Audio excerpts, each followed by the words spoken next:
Chapter 4.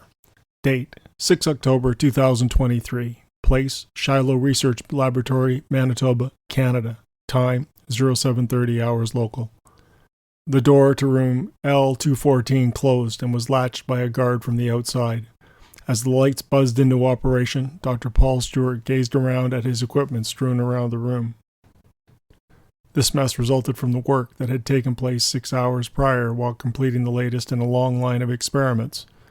The helmet and the visor sat beside the backpack and were right where he had left them on the center desk. Security for this building was so good that there was no need to lock up anything inside this room. The only people with access were he and 2 of his assistants. The base commander didn't even have a pass that would allow him to enter this area. Initially, some of the military personnel had balked at this security arrangement, and this policy ruffled some feathers. A few phone calls to Winnipeg's Air Command had settled the issue once and for all. The commander of the Air Force had that effect on his subordinates when he issued direct orders. Stewart, an esteemed man of 65, possessed a distinguished appearance. Standing at 6 feet 1 inch, he carried his 200-pound frame with ease. Modern medicine and his disciplined routine of regular exercise and balanced eating habits had maintained him in excellent condition. Some people of his age couldn't even walk properly, but this guy, with his focus on his health, was indeed advantageous. He was so much invested mentally in the advancement of humans that he did everything it was to be there and not allow himself to fail in the process. The past few months had exacted a significant toll on he and his team.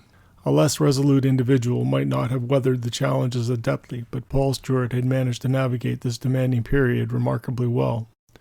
Recently, he had indulged himself in a full 6 hours of uninterrupted sleep, a luxury he couldn't recall enjoying in ages due to the relentless pace of testing schedules. He, along with his assistants and new equipment, had operated at a frenzied pace for the past 6 months. Their goal?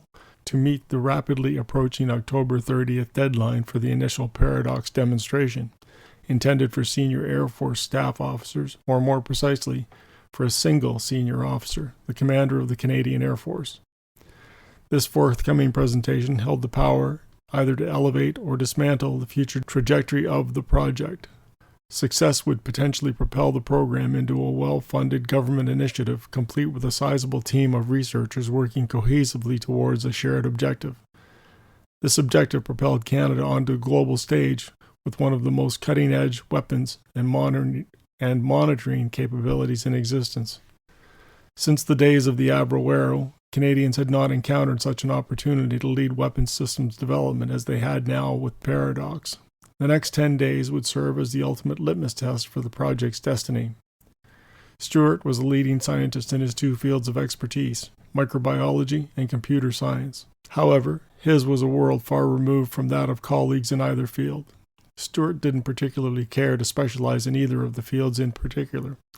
He almost could care less about how body functions were affected by tiny organisms or, in his other field of expertise, how computers were able to perform millions of simple instructions quickly, unerringly. He knew that many of his colleagues had devoted their lives to the pursuit of furthering advancements in both of these fields. He also knew that he didn't want to spend his life in Silicon Valley, developing the latest chip for Intel or software for Mr. Gates at Microsoft. No, he would use what some of his colleagues would develop. In fact, his successes were inextricably linked to their successes. As they made computers smaller, faster, and more accurate, he concentrated on how to link the new technology to the human mind. How could human beings take ultimate advantage of the computing power that was starting to become available in the world? His self-imposed task was to combine the 2 fields, allowing the marriage of computer technology and human tissue, specifically brain tissue. A new age prosthesis. What would happen? Did the brain process information in an analog fashion like the hands on an old Swiss watch? Or did it process the information in a digital format with electrical pulses like the world of a digital computer? Could the 2 systems be made to function as one? Would the brain be adversely affected by the introduction of this new processing technology, or would it provide a great breakthrough for science? These were the questions that had driven Paul Stewart from the first time that he had learned of the intriguing device called the computer. Stewart could remember studying the development of the computer in his early classes at university. His professors had talked about the abacus and then about Babbage and how he learned to program a machine to do what humans would consider to be repetitive tasks. He remembered his fascination the first time he ever saw a program tell the machine what to do, and his absolute delight when the computer actually managed to make a choice, or, at least, apparently make a choice. It had been his own leap of imagination that had led him to the conclusion that the machine had made a choice. Nevertheless, this firing of his imagination was what had led Paul Stewart to work in an area where he could combine the two sciences. Of course, Dr. Stewart couldn't have pursued his path of investigative research through his own means. After all, not many people had the resources in the 1960s and 70s to even think of using computers. The machines of the time were mammoth. They cost a fortune, and computer time was very expensive.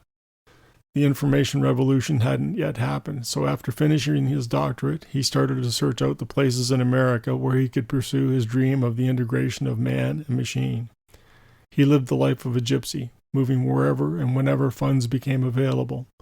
He spent the vast majority of his young life in transition between universities in search of various grants to be used for research. Of course, as the new kid on the block at a university, you didn't necessarily just waltz into a situation and announce to the faculty that you knew where 90% of the research budget should be spent for the next several years. You had to be selective, and by choosing the correct school, with perhaps the right mix of old professors and new ideas, there would be a niche for a young, brilliant, and ambitious scientist to further his own cause. This approach also meant that you spent a fair amount of time teaching boring classes to rich youngsters who were in university because it was what Dad and Mom wanted. Trying to explain the vagaries of computer technology to people who would never use the information again. It was frustrating, to say the least. Stewart had plodded on. He satisfied himself knowing that he was making progress, albeit slowly. As time progressed, securing research funding grew increasingly challenging. The primary cause of this difficulty was Stewart's own reputation. What had begun as an ardent quest to advance his own endeavors had, unfortunately, evolved into a tarnished reputation that preceded him wherever he ventured. Other scientists grew hesitant to welcome his involvement in their projects. Stewart discovered that his colleagues were less inclined to share the research spotlight, a reality that spelled stagnation for his cherished aspirations of progress. Finally, in 1985, Stewart's tireless efforts bore fruit. An opportunity emerged for him to collaborate with the United States Air Force, and at long last, he found an agency with both the financial resources and the visionary drive to satiate any researcher. It felt like a dream come true. Stewart's journey began modestly. He assumed the role of a low-level research scientist, partnering with Air Force officials on an array of intriguing projects. Although these individual projects didn't necessarily bridge his dual areas of expertise, more often than not, they allowed him to deepen his knowledge in one domain or the other. Immersed in his work, time seemed to pass swiftly. His career ascended, and his supervisor took notice of a determination that set him apart from many of the other research scientists. He exerted tremendous effort, contributing to the conception of groundbreaking weapons concepts poised to redefine the modern battlefield. His work for the Air Force led him to numerous facilities. He collaborated with test pilots at Edwards Air Force Base, an experience that exposed him to aircraft firsthand and provided his initial opportunity to engage with contemporary weapons platforms. The mid-70s and 80s marked a pivotal era in the development of fly-by-wire systems.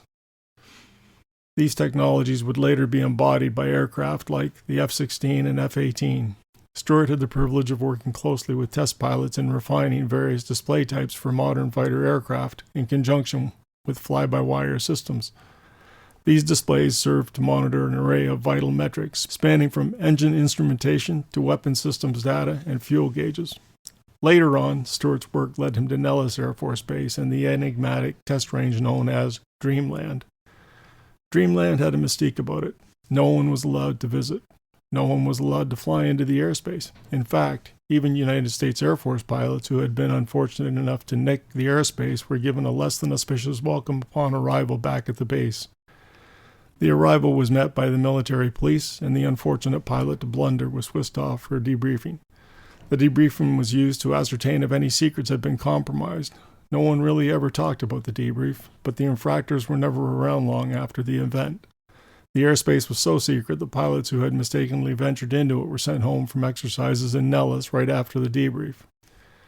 In Nellis, both at Dreamland and at the Tonopah test facility, he had worked on the stealth fighter before the public knew anything of the kind even existed. The first flights were conducted at night and in the desert to ensure that the world didn't know about the technology. He and many of his contemporaries were flown into the facilities every Monday and flown back to Nellis on Friday, after the schedule of tests for the week had been completed. He had worked closely with the engineers from Lockheed's Prime Development Cell in the Skunk Works. It had been a very exciting time for Paul Stewart, and he had flourished.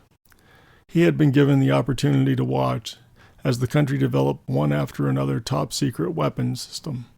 It was absolutely great work for a young research scientist. He had worked on the helmet-mounted sights that had been incorporated in the Cobra and in other attack aircraft. The work had suited Paul Stewart to a T. He had thrived on the work of ergonomics, or making man more at one with his machines.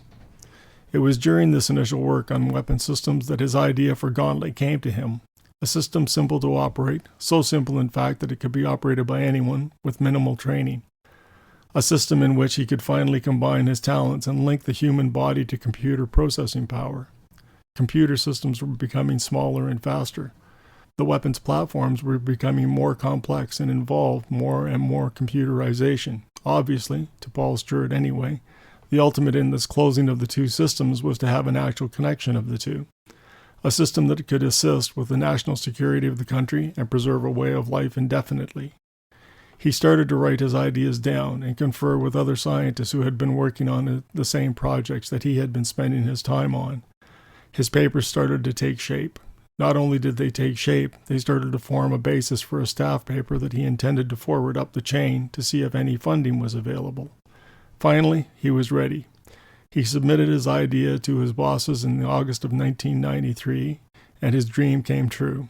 Paul Stewart was appointed as the head of a team to start research into the development of a basic helmet and visor display system for fighter aviation that would eventually be incorporated into a weapons platform, integrated directly with the human mind. Finally, well, almost finally, the mandate wasn't to take the project to the conclusion that he had wanted, which was sensor direct to brain activity, but it was a start to the funding. His funding. Stewart had never been happier. He was in charge of a special team of scientists and test pilots. His mandate had not been difficult to understand. He based his paper on simple ergonomics, or how to let machinery interact with people more efficiently. In the field of automobiles, this has been an ongoing process. The first guy to put a roof on an automobile had been improving ergonomics. Obviously, people would be a lot more comfortable inside than outside while driving, and this simple ergonomic fact would allow drivers to perform better. With this kind of improvement in mind, he and his team were tasked with the mission statement: devise an integrated display mechanism to enable pilots to uphold their situational awareness, or SA, regardless of the relative positioning of their eyes and the orientation of the aircraft canopy. Put simply, formulate a system that empowers pilots to orient themselves within the three-dimensional realm, even when they are gazing beyond the confines of their aircraft. This initiative logically followed the creation of a heads-up display, or HUD, by the same organization. A HUD allowed pilots to monitor their flight instruments without diverting their attention from the outside world, avoiding the need to look down or within the cockpit to access information such as airspeed, altitude, and position. The HUD's development had occurred relatively recently, in the late 70s and early 80s. However, the U.S. military establishment was far from complacent. Instead, it was time to cast their gaze forward and explore the potential pathways this technology could forge. Conceptually, a HUD was quite straightforward and found its roots in the video games commonly found in arcades across the nation. Flight data was projected onto a mirror and then relayed onto a reflective glass positioned in front of the pilot. The visual semblance bore a resemblance to the gun sights prevalent in earlier generation aircraft.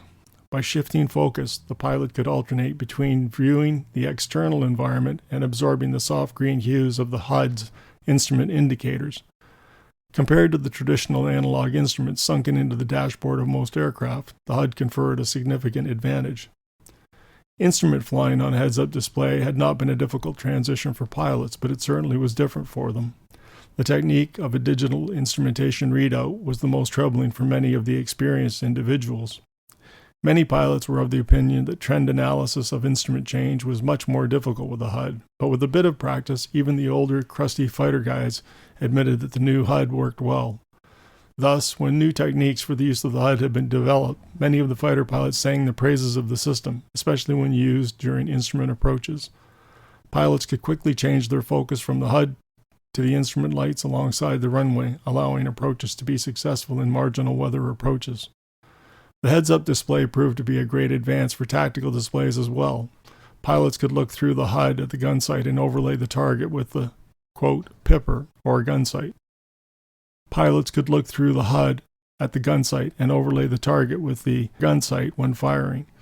This system, combined with the newer computers used to calculate ballistics and weaponeering, greatly increased the accuracy of weapon systems in the 1980s. Infrared missiles could be aimed at enemies this way, and the weapon symbology for radar missiles could also be presented to pilots using the HUD. Radar symbology could also be presented to the pilot on the heads-up display. This had been a great breakthrough and allowed pilots to gain easier tallies. The HUD, although a marvelous breakthrough, did have its limitations. Pilots complained about HUD washout.